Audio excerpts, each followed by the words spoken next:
ہماری آج کی گفتگو کا موضوع ہے ہم روزہ کیوں رکھتے ہیں۔ محترم ناظرین، دنیا میں انسان ہر کام کسی مقصد کے تحت کرتا ہے، حتیٰ کہ اللہ رب العالمین نے، اس خالق کائنات نے، اس رب ذوالجلال جل مجدہ الکریم نے اگر میری آپ کی کل کائنات کی اگر تخلیق کی ہے تو وہ بھی ایک مقصد کے تحت کی ہے۔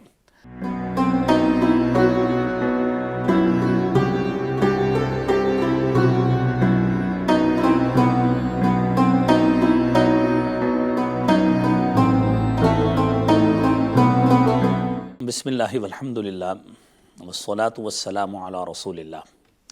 محترم ناظرین کرام، رمضان المبارک کے حوالے سے آج کا خصوصی پروگرام ستارہ حرم میں میں ہوں آپ کا میزبان ڈاکٹر مسعود قاسم۔ ہماری آج کی گفتگو کا موضوع ہے ہم روزہ کیوں رکھتے ہیں۔ محترم ناظرین، دنیا میں انسان ہر کام کسی مقصد کے تحت کرتا ہے، حتیٰ کہ اللہ رب العالمین نے، اس خالق کائنات نے، اس رب ذوالجلال جل مجدہ الکریم نے اگر میری آپ کی کل کائنات کی اگر تخلیق کی ہے تو وہ بھی ایک مقصد کے تحت کی ہے۔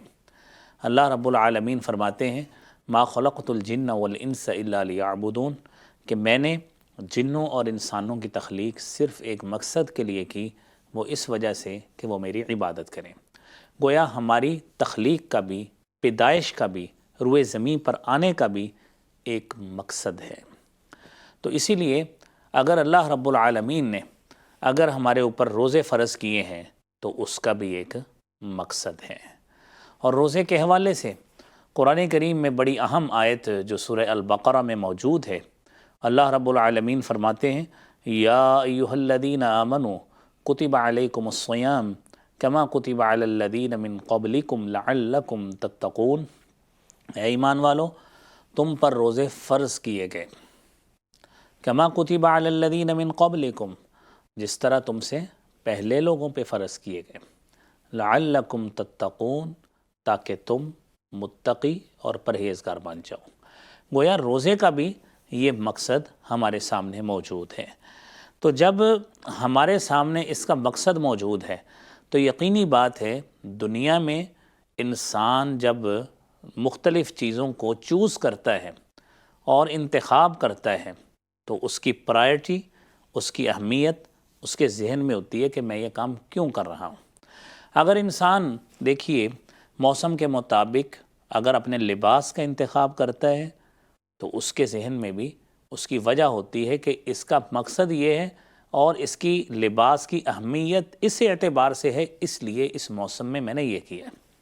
حتیٰ کہ ایک شخص اپنی ضرورت کے حصول کے لیے گروسری سٹور پہ جاتا ہے، اس کا ایک مقصد ہے۔ اگر وہ جاتا ہے ڈاکٹر کے پاس جانے کے لیے دوائی کا حصول ہوتا ہے اور اللہ سے شفا کی امید لیے جاتا ہے تو یہ مقصد اس کے ذہن میں ہوتا ہے۔ تو گویا ہر کام کی ایک فضیلت اور مقصد اور اہمیت اس کے ذہن میں ہوتی ہے۔ رمضان المبارک میں اگر اللہ رب العالمین نے ہمارے اوپر روزے فرض کیے ہیں تو روزہ آخر ہے کیا ہے، اس کی فضیلت کیا ہے، اس کی اہمیت کیا ہے، یہ چیز محترم ناظرین ہمیں سمجھنی ہے۔ حضرت ابو ہریرہ رضی اللہ تعالی عنہ حدیث کے راوی ہیں، صحیح بخاری کی 1910 نمبر حدیث ہے۔ آپ صلی اللہ علیہ وسلم نے فرمایا من صام رمضان، جس شخص نے رمضان کا روزہ رکھا ایماناً، ایمان کی حالت میں، واحتساباً، ثواب کی نیت کے ساتھ، غفر لہ ما تقدم من ذنبہ، اس کے روزہ رکھنے کی وجہ سے اللہ کریم اس کے سابقہ گناہوں کو معاف فرما دیتے ہیں۔ اور پھر اس کے ساتھ ساتھ نبی کریم صلی اللہ علیہ وآلہ وسلم نے، آپ دیکھیے محترم ناظرین، ایک عام روزے کی کتنی فضیلت بیان کی۔ جو بندہ نفلی روزہ رکھتا ہے، سوموار کا رکھ لیا، جمعرات کا رکھ لیا، ایام 20 کا رکھ لیا، اگرچہ ان کی فضیلت کی الگ حدیث بھی موجود ہے، مثلا عاشورہ کے روزے کی، اور پھر اسی طرح ہی 9 محرم عاشورہ کے روزے کی، اور پھر یہ 9 ذی الحج کے روزے کی، عرفہ کے روزے کی، تو ان کی الگ الگ اہمیت بھی موجود ہے۔ لیکن آپ صرف ایک عمومی حدیث سنیے، رسالت مآب صلی اللہ علیہ وسلم نے فرمایا، صحیح بخاری کی 2480 نمبر حدیث ہے، فرمایا من صام یوما فی سبیل اللہ، جس شخص نے اللہ کی رضا کے لیے ایک روزہ رکھا، مہینہ نہیں، سال نہیں، 10 روزے نہیں، ایک روزہ رکھا، بعد اللہ وجہہ عن النار 70 خریفا، اللہ کریم اس کے ایک روزے کی وجہ سے اللہ تعالیٰ اس کے چہرے کو 70 سال جہنم کی آگ سے دور کر دیتے ہیں۔ 70 سال کی مسافت اللہ تعالیٰ اس کے چہرے کو جہنم کی آگ سے دور کر دیتے ہیں۔ یہ ہے روزے کی فضیلت اور اہمیت، ایک سنگل روزے، نفلی روزے کی۔ تو پھر محترم ناظرین، اس روزے کو ہمیں رکھنا تو چاہیے کہ فرضی روزے کی کتنی اہمیت ہوگی۔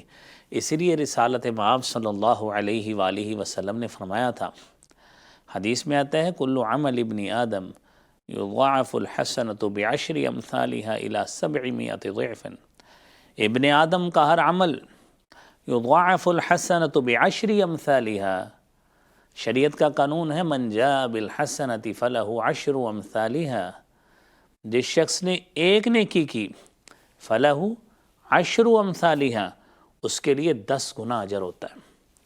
اور پھر فرمایا کہ کل عمل ابن آدم، ابن آدم کا ہر عمل 10 گنا، 10 گنا سے 70 گنا، 700 گنا تک اللہ تعالیٰ بڑھا سکتے ہیں۔ اور اس سے بھی انسان کا خلوص وہ رب جانتا ہے کتنا ہے، اللہ تعالیٰ اس سے بھی بڑا اجر دے دیں تو اس کو ذات کو کون پوچھنے والا ہے۔ فرمایا الا الصوم، سوائے روزے کے، انہو لی، اللہ فرماتے ہیں انہو لی، وہ خالصتاً میرے لیے ہے، وَأَنَا أَجْزِي بِهِ، اور میں ہی اس روزے کی جزا دوں گا۔ محترم ناظرین، اللہ رب العالمین نے جہاں پر روزے دار کو اپنی طرف سے خصوصی جزا اور بدلہ دینے کا وعدہ کیا ہے، وہیں پہ ہم روزہ رکھتے کیوں ہیں، اس کی فضیلت دیکھیے۔ حضور کریم صلی اللہ علیہ وسلم نے فرمایا، ان فی الجنت بابا، جنت میں ایک دروازہ ہے، یقال لہ الریان، جس کو ریان کہا جاتا ہے، یدخل منہ الصائمون، اس دروازے سے صرف روزے دار داخل ہوں گے۔ فَإِذَا دَخَلُوا، جب روزے دار اس سے داخل ہو جائیں گے، اغلق باب، اس دروازے کو شٹ کر دیا جائے گا، بند کر دیا جائے گا۔ فَلَمْ يَدْخُلْ مِنْهُ أَحَدٌ، اور پھر اس دروازے سے کوئی بھی نہیں داخل ہوگا۔ کیوں؟ کیونکہ آواز لگی، اَيْنَ الصَّائِمُونَ اَيْنَ الصَّائِمُونَ، روزے دار کہاں ہیں، روزے دار کہاں ہیں۔ جب روزے دار داخل ہو جائیں گے تو اس دروازے کو بند کر دیا جائے گا، اور صحیح بخاری کی یہ حدیث 1152 نمبر ہے۔ محترم ناظرین، اس روزے کو ہم کیوں رکھتے ہیں، اس روزے کو اپنی عبادت کا حصہ بناتے ہیں، اس کی اہمیت دیکھیے۔ رسالت مآب صلی اللہ علیہ وآلہ وسلم نے فرمایا، صحیح الجامع کی روایت ہے، فرمایا الصیام والقرآن یشفعان للعبد یوم القیامہ، حدیث کی کئی کتابوں میں یہ حدیث موجود ہے۔ فرمایا الصیام والقرآن، روزہ بھی، قرآن بھی، یشفعان للعبد یوم القیامہ، یہ کل قیامت کے روز اپنے صاحب کے لیے سفارشی بن کے آئیں گے۔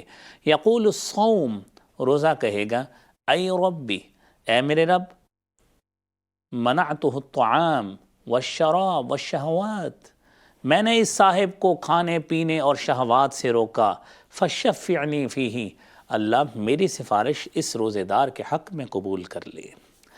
قرآن کہے گا، اے ربی منعتہ النوم باللیل، میں نے رات کو اس صاحب کو سونے سے روکا، یہ میری تلاوت کرتا رہا، اللہ تیرے سامنے کھڑا عبادت کرتا رہا، تہجد و تراویح پڑھتا رہا، قیام اللیل کرتا رہا، فشفعنی فیہ، اللہ میری سفارش اس صاحب کی حق میں قبول کر لے۔ حضور کریم صلی اللہ علیہ وآلہ وسلم نے فرمایا، فیشفعان، ان روزے کی بھی اور قرآن کی بھی، دونوں کی سفارش کو قبول کر کے اس کو جنت میں بھیج دیا جائے گا۔ اللہ کریم ہمیں یہ سعادت نصیب فرمائے۔ ہم روزہ اس لیے رکھتے ہیں۔